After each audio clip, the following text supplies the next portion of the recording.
अस्सलाम वालेकुम, मैं मोहम्मद आसिम शाकिर और आप देख रहे हैं मेरा यूट्यूब चैनल और फेसबुक पेज। सांस की बीमारी से निजात के लिए ज़बरदस्त नुस्खा।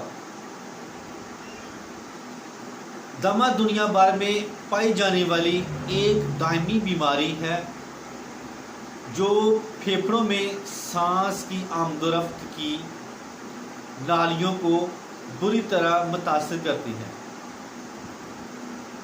दमा अगरचे एक मुस्तकिल बीमारी है जो तमाम उम्र चलती है, ताहम कुदरती नुस्खों और मुस्तनद दुआओं की मदद से इसका इलाज मुमकिन है। दमे की कैफियत दरअसल फेफड़ों और तनफीसी अज़ा के खिलाफ मामूली रद्द-ए-अमल का नतीजा होती है, जिसमें सांस की नालियां तंग होकर सांस की आमदोरफ्त को दुश्वार बना देती हैं। ऐसी हालत में मरीज सांस लेते वक्त अपने सीने पर सख्ती और दबाव महसूस करता है। दमे के मुकम्मल खात्मे के लिए ज़बरदस्त नुस्खा दर्ज झैल है, तो प्लीज़ मेरे इस YouTube चैनल को और फेसबुक पेज को लाजमी सब्सक्राइब करें, लाइक करें और शेयर करें। प्याज का रस 1 चाय का चम्मच, बड़ी इलायची 1 अदद।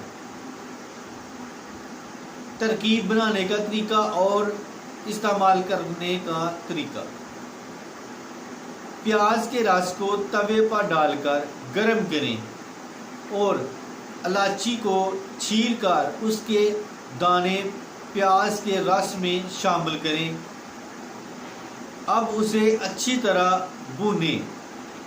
जब प्याज का रस ख़त्म हो जाए और इलायची के दाने भून हो जाएं, तो उसे तवे से उतार कर रोज़ाना सुबह नहार मुँह खा लें। इसके सिर्फ 3 दिन के लगातार इस्तेमाल से ही सांस की रुकावट की बीमारी में वाज़िया फ़र्क महसूस करेंगे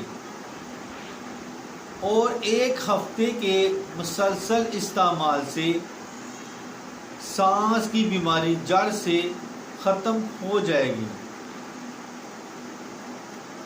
बेसिकली दमे के 2 इकसाम हैं, एक मौरसी होता है और जो इब्तदाई बचपन में होता है और बलूगत के खुद ब खुद ख़त्म हो जाता है। दूसरी किस्म का दमा किसी भी किस्म की एलर्जी की वजह से होता है और बलूगत में शुरू होता है। अगर इलाज ना करवाया जाए तो एक तवील मुद्दत तक बाकी रहता है। तो इसके साथ ही मैं अब इजाज़त चाहता हूँ। दुआ में याद रखना और अपना ख्याल रखना। अस्सलाम वालेकुम।